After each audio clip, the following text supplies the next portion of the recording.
Hi everyone, my name is Kim Chitwood and I want to talk about feeling stuck today.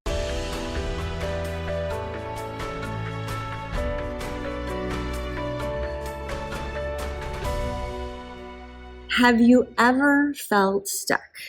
I sure have. I feel that way often, like I am unable to move because of all these circumstances going on around me. So I just kind of stand there and watch. It makes me think back to when I played dodgeball when I was in elementary school. And some of us way back when would have to use these great big red rubber balls that would just be so painful when they hit you. And I remember at times I would try to hide behind my friends and then all of a sudden find myself all alone on my team and frozen stiff as the other side, the other team would just pelt me with the dodgeballs and I wouldn't be able to move. I was frozen. And our minds and our souls, our hearts kind of feel stuck sometimes too. And we get these I can't statements running through our head. Like, I can't stop what's going on around me. I can't change that person's mind.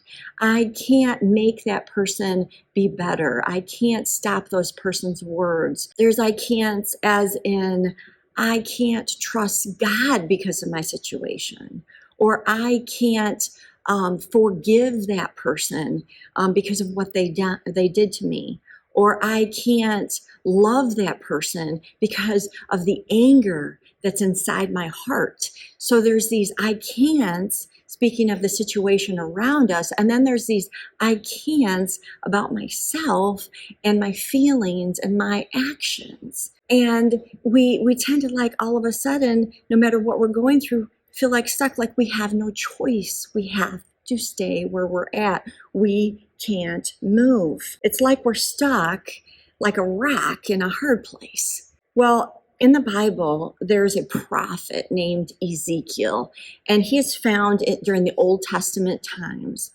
And there's one portion that I love of this book, and it's God speaking. And here's what he says. It's found in Ezekiel 36:26.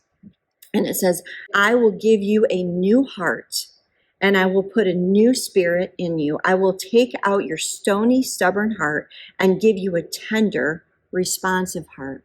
I will take out a stony, rock hard heart and instead put in a soft, a pliable, a moldable, responsive heart. And he's talking about actually the future way later. And he's saying, I'm going to send a Messiah that is going to come and die. And you have the ability, as he raises again, to accept him, this wonderful man, Jesus, accept him. And God will take out your hard heart and put instead a soft, pliable, moldable, movable, responsive heart. Now, we don't have to live in our circumstances like we're a rock in a hard place. Does it mean our circumstances change? No. But what it means is that our heart and our minds change. And how does it happen? By the power of the Holy Spirit, because the verse says, and I will put a new spirit in you. And we forget as believers that we actually have God in us.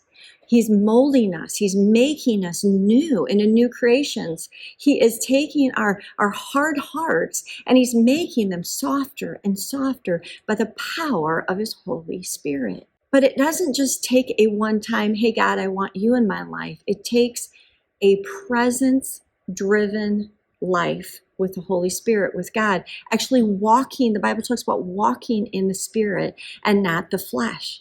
Not walking with a hard heart, walking with the way us humans would normally walk, but actually walking with the Holy Spirit and letting him mold us and make us. So it's this presence. When was the last time you spent time in God's presence where you felt the presence of God? I want you to think about that. Was it when you were singing or worshiping or listening to a worship song or music play on the radio? Maybe it was walking through the park in nature, or maybe it was spending time with a friend talking about the Lord, or maybe it was time alone in a special chair in your house. Whatever it is, you need to go back to that presence-driven time, and you need to spend time that way with God daily. He loves to connect to us in all different ways. And during those presence-driven times with God and His Spirit, we are actually inviting Him to spend time with us and mold us and make us into what He wants us to be, to have a soft and pliable, movable heart. But it's our choice to move. It's our choice to spend time with Him. It's our decision. It's our decision to stop thinking like we're a rock in a hard place and actually instead remember that by the power of the Holy Spirit, we can invite Him and His presence in to help us take our I can't statements and instead make them I can. With the power of the Holy Spirit, I can trust in God. With the power of the Holy Spirit, I can forgive my neighbor for what they did. With the power of the Holy Spirit, I can stop being bitter and angry, and I can give that situation to God by the power of the Holy Spirit and being present and spending time daily with Him. But it's up to us. It's up to us to connect to God and His Word, His music, His voice. It's up to us. It's our choice. Because if we don't, what happens is, just like Play-Doh, it gets laid aside and our heart will become hard. If we're not being used by God, if we're not hanging out with God, if we're not taking time to allow and invite His Holy Spirit to flow in us, our hearts are going to feel and become hard again. He says, no, I have a soft heart inside you, but you know what? You're acting like it's a hard heart. So we have to choose.